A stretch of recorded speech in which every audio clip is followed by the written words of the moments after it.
చూద్దాం. సీఎం జగన్ చేపట్టిన మేమంతా సిద్ధం బస్సు యాత్ర నేటితో 12వ రోజుకు చేరుకుంటుంది. ఇవాళ ఉదయం 9 గంటలకు గంటావారిపాలెం నుంచి సీఎం జగన్ బయలుదేరతారు. పుట్టావారిపాలెం, సంతమాకులూరు, రొంపిచెర్ల, విప్పెర్ల, నెకరికల్లు మీదుగా దేవరంపాడు క్రాస్ వద్దకు చేరుకుంటారు. ఆ తర్వాత భోజన విరామం తీసుకుంటారు ముఖ్యమంత్రి జగన్. కొండమూడు, పిడుగురాళ్ల బైపాస్ మీదుగా మధ్యాహ్నం 3:30 గంటలకు అయ్యప్పనగర్ బైపాస్ సభా ప్రాంగణం వద్దకు చేరుకుంటారు. అక్కడ జరిగే బహిరంగ సభలో పాల్గొని ప్రసంగిస్తారు. సభ అనంతరం కొండమూడు జంక్షన్, అనుపాలెం, రాజుపాలెం, రెడ్డిగూడ మీదుగా ధూళిపాల దగ్గర రాత్రి బస శిబిరానికి చేరుకుంటారు సీఎం జగన్.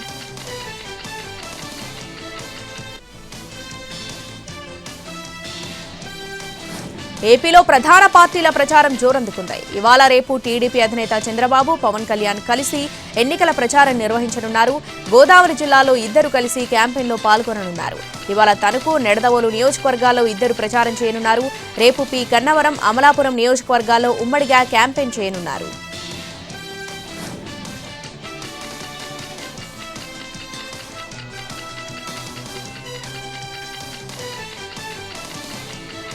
ఉమ్మడి కర్నూలు జిల్లాలో ఎమ్మెల్యే బాలకృష్ణ సైకిల్ యాత్ర ఖరారైంది. ఈ నెల 14 నుంచి 17 వరకు బాలయ్య సైకిల్ యాత్రలో పాల్గొననున్నారు.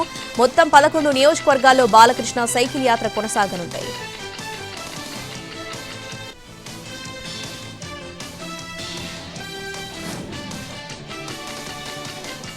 దేశం ముందుకు వెళ్తుంటే ఏపీ రివర్స్ లో పయనిస్తుందని చంద్రబాబు మండిపడ్డారు. ప్రజల్లో ఎప్పుడూ కనిపించని ఫ్రస్ట్రేషన్ కనిపిస్తుందన్నారు. జగన్ వాలంటీర్లను మోసం చేస్తున్నారని ఫైర్ అయ్యారు. వాలంటీర్ల వ్యవస్థను కొనసాగిస్తామన్న ఆయన అందరికీ 10,000 గౌరవ భృతి కల్పిస్తామని హామీ ఇచ్చారు.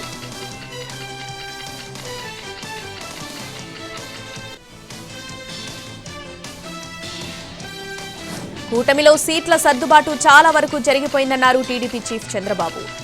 మరి ఇబ్బందులుండి తప్పదనుకుంటే 1-2 చోట్ల మార్పులుండొచ్చన్నారు. ఒకవేళ ఆ స్థానాల్లో మార్పులు చేయాల్సి ఉంటే పరస్పర అంగీకారంతోనే చేస్తాం, కానీ ఏకపక్షంగా ఉండవన్నారు.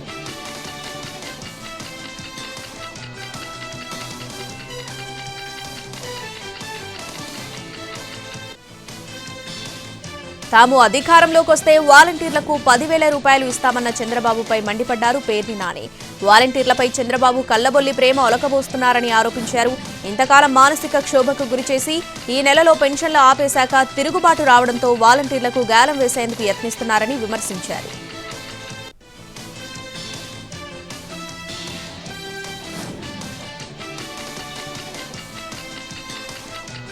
ఏపీ నుంచి లోక్సభ, అసెంబ్లీ ఎన్నికల్లో పోటీ చేసే అభ్యర్థుల రెండో జాబితాను ప్రకటించింది కాంగ్రెస్ హైకమాండ్.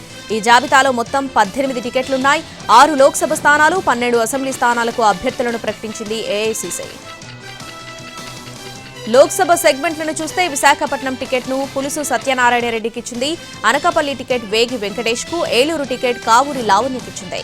ఇక నరసరావుపేట టికెట్ అలెగ్జాండర్ సుధాకర్ కు, నెల్లూరు లోక్సభ టికెట్ కొప్పుల రాజుకిచ్చింది. ఎస్సీ సెగ్మెంట్ తిరుపతి నుంచి డాక్టర్ చింతామోహన్ ను అభ్యర్థిగా బరిలోకి దించుతోంది. ఇక అసెంబ్లీ సెగ్మెంట్లలో టెక్కెలి సీటును కిల్లి కృపారానికి, భీమిలి టికెట్ను అడ్డాల వెంకటవర్మరాజుకి ఇచ్చింది.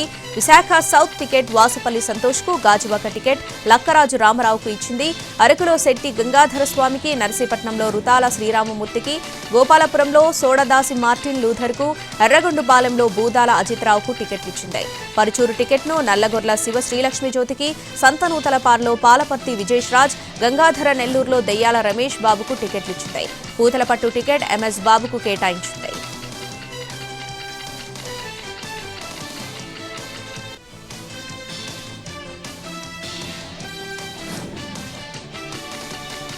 విశాఖ స్టీల్ ప్లాంట్ ప్రైవేటీకరణ జరగదన్నారు ఏపీ బీజేపీ ఎన్నికల సహ ఇన్ఛార్జి సిద్ధార్థ్ సింగ్. స్టీల్ ప్లాంట్లో పెట్టుబడులు కూడా ఆగవని చెప్పారాయన.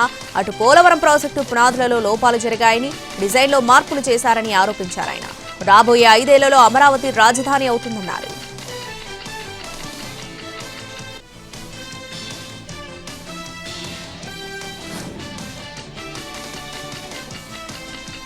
ప్రజాప్రభుత్వంలో రైతులకు ఇబ్బందులు రానివ్వబోమన్నారు మంత్రి కోమటిరెడ్డి వెంకటరెడ్డి. ట్రిపుల్ నిర్మాణంలో రైతులకు ఇబ్బందులు కలగకుండా అన్ని చర్యలు చేపట్టినట్టు తెలిపారు. ట్రిపుల్ లో భూములు కోల్పోయిన గజ్వేల్ నియోజకవర్గంలోని వివిధ గ్రామాలకు చెందిన దాదాపు 500 మంది రైతులు మంత్రి కోమటిరెడ్డిని హైదరాబాద్లో కలిశారు.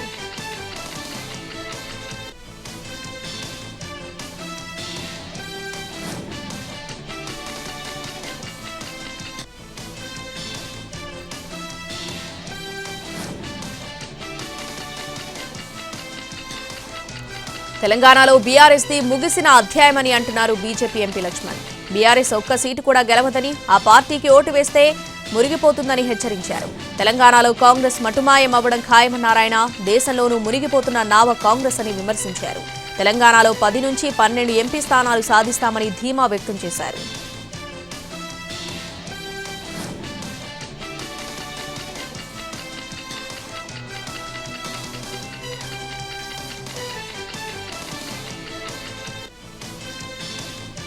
ఎమ్మెల్సీ కవిత జ్యుడిషియల్ రిమాండ్ ఈ నెల 23 వరకు పొడిగించింది రౌజ్ అవెన్యూ కోర్టు. 14 రోజుల జ్యుడిషియల్ కస్టడీ ముగియడంతో కవితను కోర్టులో హాజరుపరిచింది ఈడీ. మరోవైపు తీహార్ జైలు నుంచి లేఖ రాశారు ఎమ్మెల్సీ కవిత. 4 పేజీల లేఖను విడుదల చేశారామె. తాను తప్పు చేశాను అనడానికి ఎలాంటి ఆధారాలు లేవన్నారు. 2.5 ఏళ్ల పాటు ఈడీ, సీబీఐ విచారణ సాగిందన్నారు. వేరే వ్యక్తుల స్టేట్మెంట్ ఆధారంగా సాక్ష్యాలు లేకుండానే తనను అరెస్ట్ చేశారని చెప్పారు. లిక్కర్ కేసులో తాను బాధితురాలనన్నారన్నారు. తన ప్రైవసీకి భంగం కలిగిస్తూ పర్సనల్ మొబైల్ నంబర్ను బయటపెట్టారన్నారు కవిత. తన రాజకీయ పరపతిని దెబ్బతీసే విధంగా వ్యవహరిస్తున్నారని ఆరోపించారు. మానసికంగా, శారీరకంగా వేధించడంతో పాటు బెదిరించారని లేఖలో పేర్కొన్నారు.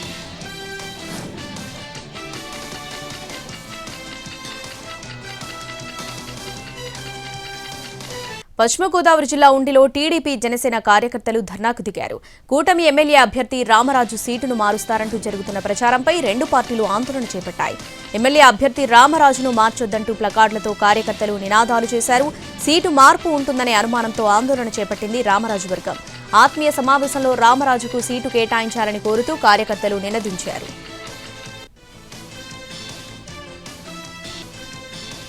సిద్దిపేట జిల్లాలో 106 మంది ప్రభుత్వ ఉద్యోగులను సస్పెండ్ చేశారు జిల్లా కలెక్టర్ మను చౌదరి. 3 రోజుల క్రితం మెదక్ బీఆర్ఎస్ ఎంపీ అభ్యర్థితో కలిసి సమావేశంలో పాల్గొన్నారు ఉద్యోగులు. ప్రభుత్వ ఉద్యోగులు రాజకీయ సభలో పాల్గొనడంతో ఎన్నికల కమిషన్, సిద్దిపేట 3 టౌన్ పోలీసులకు ఫిర్యాదులందాయి. వెంటనే చర్యలు తీసుకోవాలని జిల్లా ఎన్నికల అధికారికి ఎన్నికల కమిషన్ ఆదేశాలు జారీ చేసింది. దీంతో సమావేశంలో పాల్గొన్న 106 మంది ఉద్యోగులను సస్పెండ్ చేశారు జిల్లా కలెక్టర్ మను చౌదరి.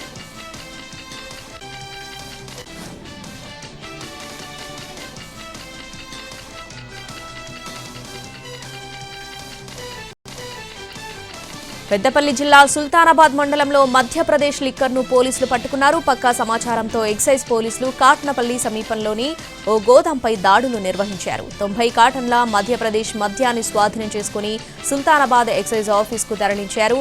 పట్టుబడ్డ లిక్కర్ విలువ సుమారు 7 లక్షలు ఉంటుందని ఎక్సైజ్ అధికారులు అంచనా వేస్తున్నారు.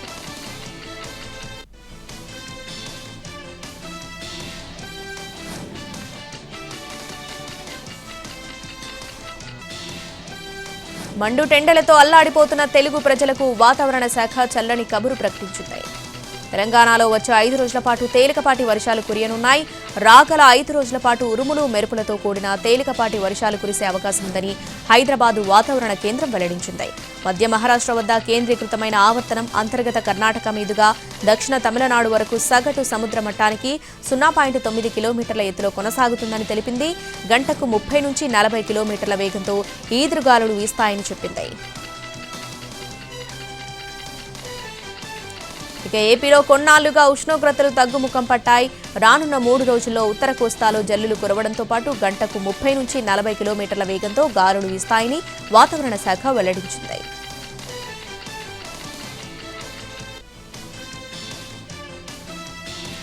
విశాఖపట్నం నుంచి బ్యాంకాక్కి నేరుగా అంతర్జాతీయ విమాన సర్వీసులు ప్రారంభమయ్యాయి. వారంలో 3 రోజుల పాటు ఈ సర్వీసులు ఎయిర్ ఏషియా నడపనుంది. ప్రతి మంగళవారం, శనివారం, గురువారం రోజుల్లో డైరెక్ట్ ఫ్లైట్స్ను నడపనున్నట్లు ఆ సంస్థ వెల్లడించింది. విశాఖ నుంచి ఇప్పటికే సింగపూర్కు విమాన సర్వీసులు నడుస్తున్నాయి.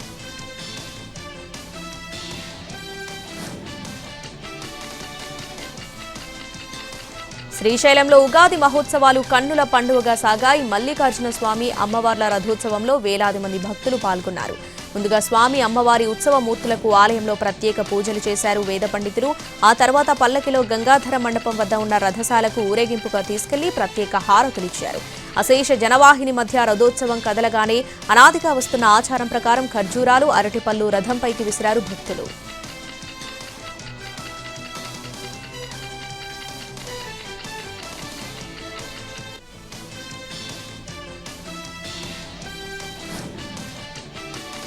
ప్రధాని నరేంద్ర మోదీ సుడిగాలి ప్రచారం చేస్తున్నారు. ప్రతిరోజు కనీసం 3 రాష్ట్రాలను చుట్టేస్తున్నారు.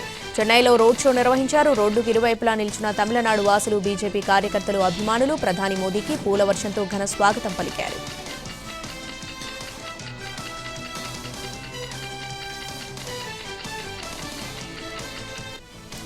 ప్రధాని మోదీ చెన్నై పర్యటనతో తమిళనాడు బీజేపీ శ్రేణుల్లో జోష్ వస్తుందన్నారు ఎంపీ అభ్యర్థి తమిళిసై.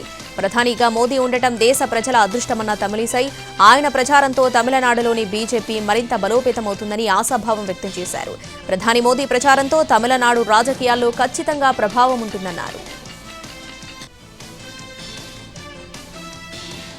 తిరువనంతపురం నుంచి బీజేపీ ఎంపీ అభ్యర్థిగా బరిలోకి దిగిన రాజీవ్ చంద్రశేఖర్ ఆస్తులు, ఆదాయానికి ఎన్నికల అఫిడవిట్లో సమర్పించిన వివరాలు సరిగ్గా ఉన్నాయా లేవా? ఇప్పుడు ఇదే అంశంపై దుమారం రేగుతుంది. ఓవైపు కేరళలో కాంగ్రెస్ నేతృత్వంలోని యునైటెడ్ డెమోక్రాటిక్ ఫ్రంట్, మరోవైపు కేరళలో అధికార ఎల్డీఎఫ్ కేంద్ర ఎన్నికల సంఘానికి ఫిర్యాదు చేశాయి. దీంతో రాజీవ్ చంద్రశేఖర్ ఆస్తులు, ఆదాయానికి అఫిడవిట్లో పేర్కొన్న వాటికి తేడాలేమన్నా ఉన్నాయా అనేది పరిశీలించాలని కేంద్ర ప్రత్యక్ష పన్నుల మండలికి కీలక ఆదేశాలు జారీ చేసింది ఎన్నికల సంఘం.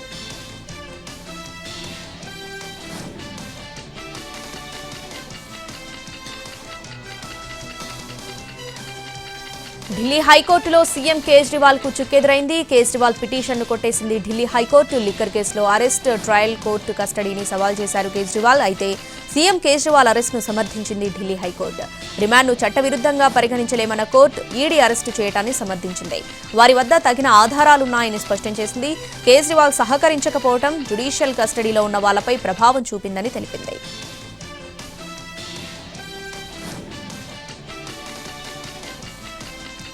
కేజ్రీవాల్ కు అనుకూలంగా తీర్పు రాకపోతే కోర్టులను తప్పుపట్టడం ఆమ్ ఆద్మీ పార్టీకి అలవాటుగా మారిందన్నారు బీజేపీ నేత సుధాంశు త్రివేది. అయితే వాళ్లకు అనుకూలంగా తీర్పులొస్తే మాత్రం ప్రజాస్వామ్య విజయమంటూ మాట్లాడుతూ ఉంటారని మండిపడ్డారు.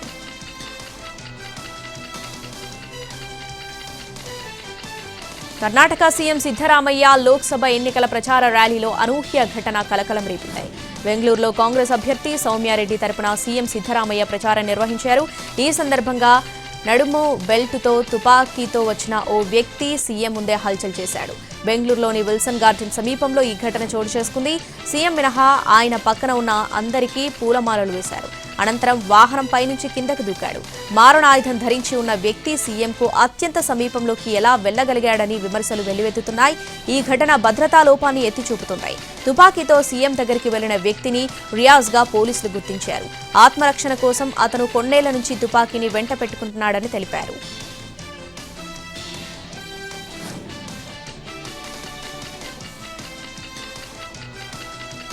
ఉత్తరప్రదేశ్ మధుర బీజేపీ ఎంపీ అభ్యర్థి హేమమాలినిపై వివాదాస్పద వ్యాఖ్యలు చేసిన కాంగ్రెస్ నేత రణదీప్ సూర్జేవాలాకు ఎన్నికల సంఘం షోకాజ్ నోటీసులు జారీ చేసింది.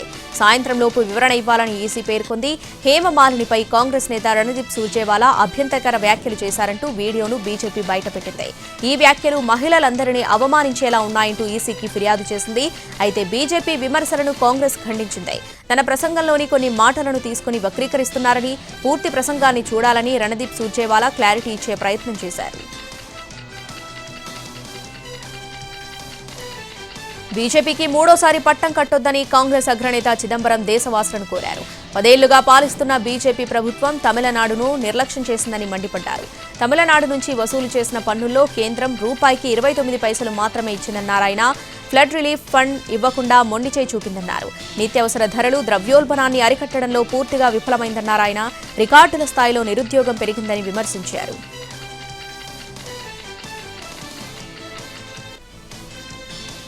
తమిళనాడులో ఈడీ దాడులు నిర్వహించింది. చెన్నై సహా 35 చోట్ల అధికారులు సోదాలు చేపట్టారు. డీఎంకే ముఖ్య నేతల ఇల్లు, కార్యాలయాల్లో తనిఖీలు జరిపారు. డ్రగ్స్ కేసులో అరెస్టైన జాఫర్ సాదిక్తో సంబంధమున్న సినీ ప్రముఖుల ఇళ్లలోనూ సోదాలు జరిగాయి. దర్శకుడు, నటుడు అమీర్ ఇంట్లో కీలక పత్రాలు స్వాధీనం చేసుకున్నారు.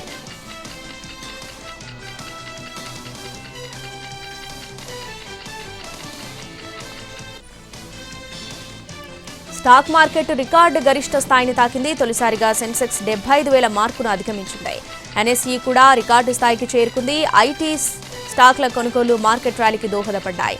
ఎన్ఎస్ఈలో ప్రధాన గెయినర్స్గా Apollo hospitals, Hindalco, ICICI bank, Tata steel ఉన్నాయి. టాప్ లూజర్స్లో coal India, tech Mahindra, Shriram finance, RIL ఉన్నాయి. ఇక ఆసియా మార్కెట్లో టోక్యో, హాంకాంగ్ షేర్లు సానుకూలంగా ట్రేడ్ అవ్వగా షాంఘై, సియోల్ షేర్లు స్వైడెస్లో ట్రేడ్ అయ్యాయి.